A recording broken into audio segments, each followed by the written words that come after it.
आओ पास करें यूपीपी। इस श्रृंखला के अंतर्गत आइए एक नए वीडियो में फिर से कुछ इम्पॉर्टेंट क्वेश्चन जो मैथ के हैं उन्हें हल किया जाए। सबसे पहले आइए देखते हैं पहला प्रश्न आज का क्या है। समचतुर्भुज के विकर्णों की लंबाई क्रमशः 20 सेंटीमीटर तथा 10 सेंटीमीटर है। समचतुर्भुज का क्षेत्रफल क्या होगा। समचतुर्भुज जो होता है उसके विकर्ण जो है भिन्न भिन्न लंबाई के होते हैं। तो समचतुर्भुज का क्षेत्रफल का सीधा सीधा सूत्र होता है, बराबर होता है 1/2 गुणे d1 into d2। 1/2 d1 into d2 ये बराबर हो जाएगा 1/2 गुणे d1 का मान है 20, एक विकर्ण का दूसरे का है 10, तो ये हो जाएगा 2 दहम्मा 20, यहाँ कट गया, 10 दहम्मा 100 वर्ग सेंटीमीटर इसका आ गया और विकल्प नंबर 2 सही हो जाएगा हमारा यहाँ से। आइए देखते हैं अगला सवाल है 2 की पावर 60, 3 की पावर 48, 4 की पावर 36 तथा 5 की पावर 24 में सबसे बड़ी संख्या कौन सी होगी। ऐसे प्रश्नों को हल करने के लिए हम क्या करते हैं, सारी संख्याओं की पावर सबसे पहले बराबर कर लेते हैं, उसके बाद हमें पता चल जाएगा कि कौन बड़ा है और कौन छोटा है। सबसे पहले यहाँ पे दिया गया है 2 की पावर 60, दूसरी संख्या दी गई है 5 की पावर 24, अगली संख्या है 3 की पावर 48 और अगली संख्या है 4 की पावर 36। ये संख्याएं दी गई हैं।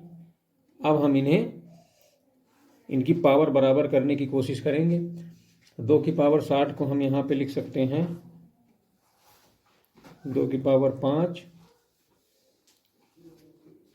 और 12 पंचे 60, 12 पंचे 60 हो गया। घात के ऊपर पावर के ऊपर पावर होती है तो पावर का हो जाता है गुणा। अब यहाँ पे देखेंगे 2 की पावर 5 है, 2 दूनी 4 दूनी 8 दूनी 16 दूनी 32 होगा इसका, तो ये हमें मिला 32 की पावर 12। फिर 5 की पावर 24 को हम क्या करेंगे, इसी 12 की घात में बनाने की कोशिश करेंगे। तो यहाँ लिखेंगे 5, ऊपर लिख लेंगे 12 इसके भी, तो यहाँ लिखेंगे 5, ऊपर लिख लेंगे 12। 12 दूना 24, इसका मतलब यहाँ पे 2 लिखना पड़ेगा 24 लाने के लिए। फिर इस संख्या पे आएंगे, यहाँ पे 3 की घात 48 है, 3 बराबर करने के लिए यहाँ भी 12 लिखेंगे, तो 12 दूना 36, 12 दूना 36, 12 12, 12 दूना 36। इसके बाद इसके लिए क्या हो जाएगा, 3 की पावर 48, 12 का 12, 12 दूना 24 और 12 23 36 हो जाएगा और 12 चौक 48, तो यहाँ पे हो जाएगा 4। अब आ जाइए यहाँ पे, तो 4 की पावर हो गया, यहाँ भी 12 लगा लेंगे, तो 12 दूना 36, यहाँ 12 12, 12 दूना 24, 12 23 36, 12 12 36 निकल रहा है, 12 दूना 24, 12 23 36, तो यहाँ पे 4 की पावर हो गया 3, ये आपस में हो गए बराबर। तो यहाँ पे आ जाते हैं, अब हम देख लेते हैं, ये 5 की पावर 2 हो गया, 5 5 25, 25 की पावर 12, ये हो गया 3 तरह की 9, 9 3 27 और 27 चौको 81, ये हो गया 81 12 और ये हो गया 4 चौक 16, 16 चौको 64, 64 का 12। सारी संख्याओं को हमने इनकी पावर बराबर कर ली। अब इसमें सबसे बड़ी संख्या कौन हो जाएगी, 81 की पावर 12, यही सबसे बड़ी है, यही बड़ी हो जाएगी, हो गया आपका आंसर। और ये है दूसरा विकल्प, यहाँ पे सही हो जाएगा आपका। चलिए एक नए प्रश्न की तरफ बढ़ते हैं। दिया गया है 9/10, 12/25, 18/35 तथा 21/40 का मासा क्या होगा। अब यहाँ पे भिन्नों का मासा निकालना है, तो भिन्नों का मासा निकालने के लिए क्या है, कौन कौन सी भिन्नें दी गई हम यहाँ देख लेते हैं। 9/10 पहली भिन्न है, उसके बाद है 12/25, फिर है 18/35, फिर है 21/40। ये भिन्नें दी गई हैं हमें, तो मासा निकालना है इसका। तो भिन्न का मासा निकालने के लिए क्या करते हैं, भिन्न का मासा कैसे निकलता है, तो भिन्न का मासा अंश और हर दो चीज़ें होती हैं, तो अंश का तो मासा निकालते हैं और हर का लासा निकालते हैं। भिन्न का मासा तब संयुक्त रूप से निकल के आता है। तो अंश जो ऊपर लिखा है 9, 12, 18, 21, इसका सबसे पहले हम क्या निकालेंगे? मासा। तो इसका हम सूत्र देख लेते हैं। अंश का मासा बटे हर का लासा, ये होगा। तो अंश का मासा निकालने के लिए क्या करेंगे? 9, 12, 18 और 21 का पहले हम मासा निकाल लेंगे। तो 9 का क्या होता है? 3 तरह की 9 हो गया। और 12 का क्या होता है? गुणनखंड 3 चौको 12, 3 दूनी 6 दूनी 12, और 12 के बाद 18 का हम देख लेते हैं। तो 18 का क्या होगा? 3 दूनी 6 तिरिक 18, और उसके बाद 21 का क्या होगा? 3 सते 21। तो अब इनका मासा क्या होता है? मासा जो सब में कॉमन होता है वही मासा हो जाता है। ये देखिए यहाँ पे 3 सब में कॉमन है, ये हो गया इसका मासा, और कोई चीज़ कॉमन है नहीं, तो मासा बराबर हो जाएगा 3। अब क्या करते हैं? हर का लासा, हर में जो संख्याएं लिखी हैं उसका हम लासा निकाल लेते हैं। आइए यहाँ लासा निकाल के देखते हैं। 10 है, 25 है, 35 है, 40 है, इसको इस तरह लिख लिया जाता है। उसके बाद ये लाइन खींच के गुणनखंड कर लिया जाता है। सबसे छोटी संख्या से गुणनखंड करते हैं। उसके बाद जो कटे उसको काटो, जो ना कटे उसको वैसे ही बैठाओ, बस आगे बढ़ते चले जाओ। 2 पंचे 10, जो पूरा पूरा कटे उसको काट दो। 2 पंचे 10, 25 नहीं कटेगा 2 से, इसको ऐसे लिख लेते हैं। 35 नहीं कटेगा, इसको ऐसे लिख लिया। 2 भी सही 40 से कट गया। फिर आगे बढ़े, 2, 5 नहीं कटेगा ऐसे लिखा, 25 नहीं कटेगा ऐसे लिखा, 35 नहीं कटेगा ऐसे लिखा, 2 दहम्मा 20, ये हो गया। फिर 2 से काटेंगे, 5 नहीं कटेगा लिख लिया, 25, 35, 2 पंचे 10, ये हो गया।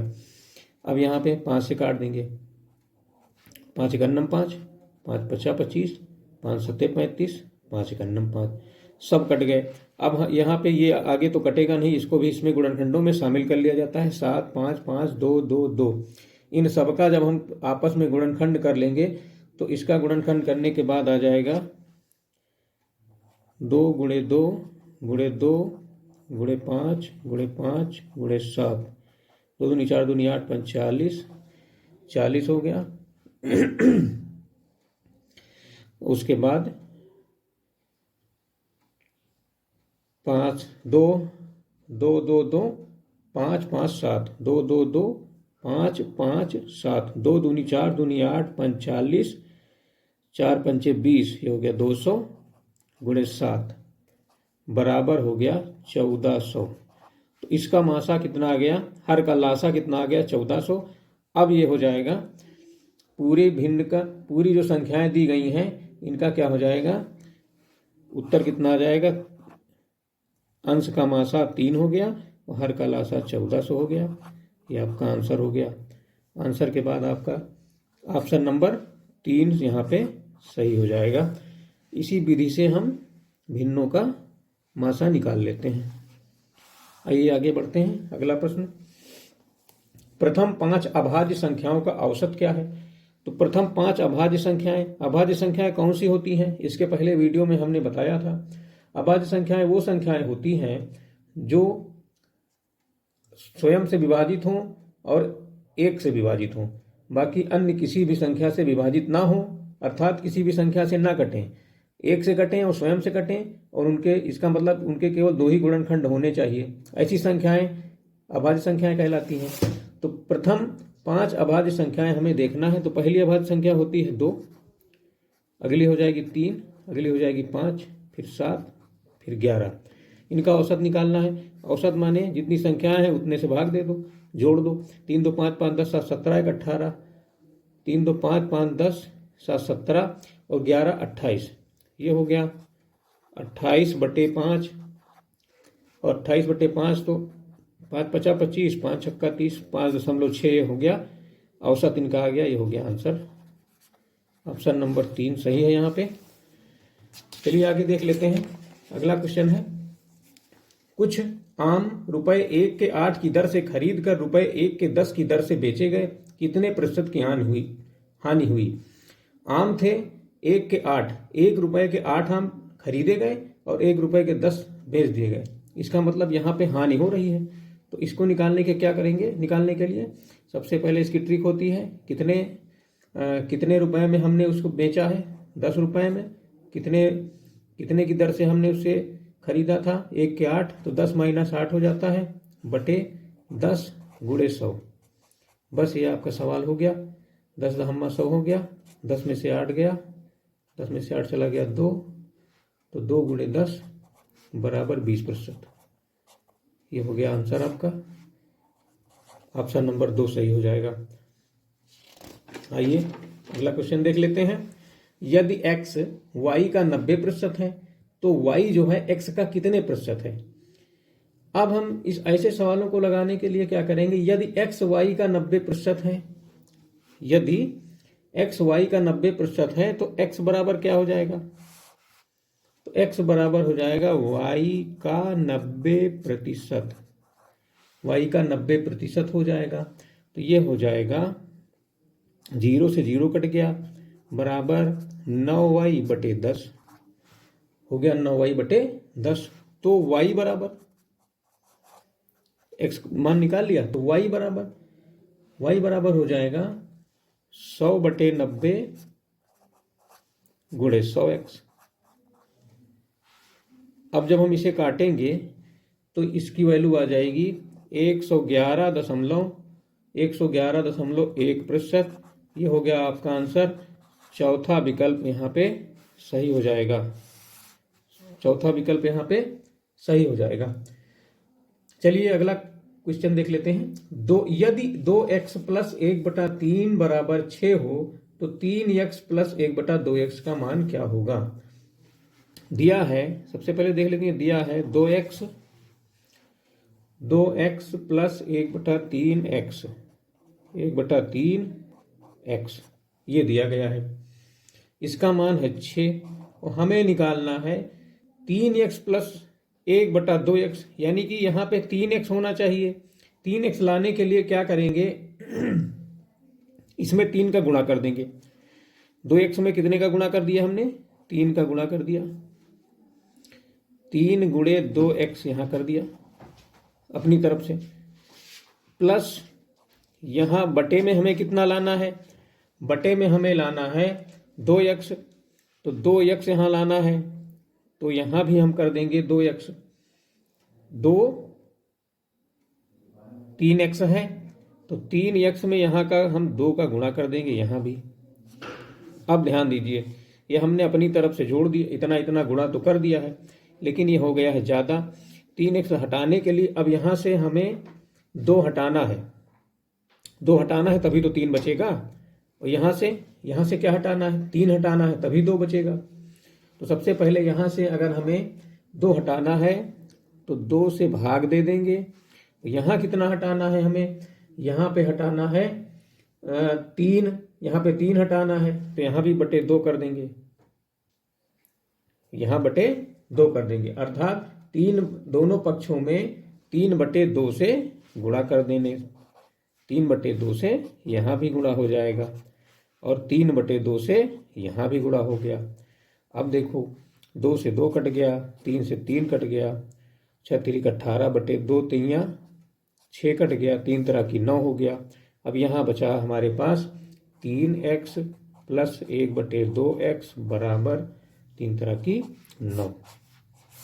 ये हो गया आंसर, और इस आंसर में तीसरा विकल्प सही हो जाएगा आपका। ये 104 नंबर का सवाल देख लेते हैं। 104 नंबर का सवाल है, किस वार्षिक ब्याज की दर से कोई धन 8 वर्ष में 2 गुना हो जाएगा। किस वार्षिक ब्याज की दर से कोई धन 8 वर्ष में 2 गुना हो जाएगा। तो यहाँ पे धन नहीं दिया गया है, तो मान लेंगे कि धन कितना है, मान लिया धन है 100 रुपये, 100 मान लिया धन हो गया 100 रुपये। तो 8 वर्ष बाद धन कितना हो गया,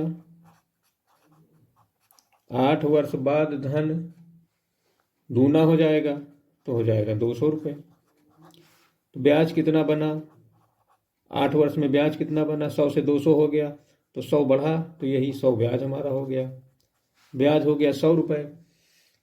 अब इतना साधारण ब्याज बराबर क्या होता है, हमने कई बार पढ़ा है, मुँह सादा बटे 100। तो मूलधन हमारा कितना है, मूलधन हमने 100 माना था, वो ब्याज है 100, फिर मूलधन हमने कितना माना था 100 गुणे मूसा, समय कितना है, समय 8 वर्ष है। किस दर से पूछ रहा है, दर है मान लेते हैं R बटे 100। इस 100 से ये 100 कट गया, यहाँ ये 100 इधर ले आए तो हो गया 100 बराबर 8R, R बराबर 100 बटे 8, R बराबर हो गया 100 बटे 8। इसको काट देंगे तो ये हो जाएगा 2 चौको 8, 2 25 ही, 4 दूनी 8, 4 25 ही 100, ये कट गया 25 बटे 2, तो बराबर 25 बटे 2 का मतलब होता है 12.5%। यह हो गया आंसर आपका। और इसमें विकल्प नंबर 3 हम सही कर लेंगे। आगे देखिए, मोस्ट इंपॉर्टेंट क्वेश्चन है आगे। एक आदमी 320 आमों को 400 आमों के क्रय मूल्य पर बेचता है, उसका प्रतिशत लाभ बताइए। तो सीधा सीधा सूत्र लगा देंगे, लाभ प्रतिशत बराबर लाभ प्रतिशत बराबर 400 आम से 320 घटा देंगे बटे 320 गुणे 100, बस 400, ये हो जाएगा 80 बटे 320 गुणे 100, 0 से 0 कट गया और यहाँ पे आ गया 8, ऊपर गुणा कर देंगे तो हो जाएगा 800 बटे 32, और 32 से जब इसे हम काटेंगे तो हो जाएगा 25%। ये आपका आंसर है, तीसरा विकल्प सही हो जाएगा। और मुझे ये आशा नहीं विश्वास ये आप लोग गुणा भाग तो कर ही लेते होंगे, इसे हम ऊपर भाग करेंगे तो ये हमें आंसर प्राप्त हो जाएगा। आइए अगला प्रश्न देख लेते हैं। 19.5 मीटर लंबी लोहे की छड़ से समान लंबाई के कितने टुकड़े बनेंगे जबकि प्रत्येक टुकड़े की लंबाई 65 सेंटीमीटर हो। अब यहाँ पे लोहे की छड़ की लंबाई मीटर में दी गई है और टुकड़ों की लंबाई हमें 65 सेंटीमीटर अर्थात सेंटीमीटर में दी गई है। तो सबसे पहले जो लोहे की छड़ है उसकी लंबाई को हम मीटर से सेंटीमीटर में बना लेंगे। तो लोहे की छड़ की लंबाई कितनी है, 19.5 मीटर है। जब इसे हम सेंटीमीटर में बनाएंगे तो 19.5 में 100 का गुणा कर देंगे, क्योंकि 1 मीटर में 100 सेंटीमीटर होते हैं। तो जब इसमें गुणा करें तो 19, 5 और 2 0 ये हो गए, एक अंक बाद दशमलव यहाँ लग गया तो हो गया 1950, 1950 सेंटीमीटर बन गए। तो 1950 सेंटीमीटर बन गए और एक टुकड़ा है 65 का। तो अब हमें काटना है, तो 1950 को 65 से काट दो, 65 से जब हम भाग देंगे तो ये हो जाएगा 30 सेंटीमीटर। 65 से 1950 में भाग दे दिया, हो गया 30 सेंटीमीटर। ये आंसर आपका हो गया, विकल्प नंबर 3 सही हो जाएगा यहाँ पर। तो ये तो कुछ इंपॉर्टेंट सवाल आज थे, लंबी वीडियो ना बने इसलिए 10-10 सवालों की सीरीज कराई जा रही है। आगे हम और वीडियो में जो भी प्रश्न लेकर के आएंगे आपके लिए अत्यंत उपयोगी होंगे। तब तक आप लोग अभ्यास करते रहें।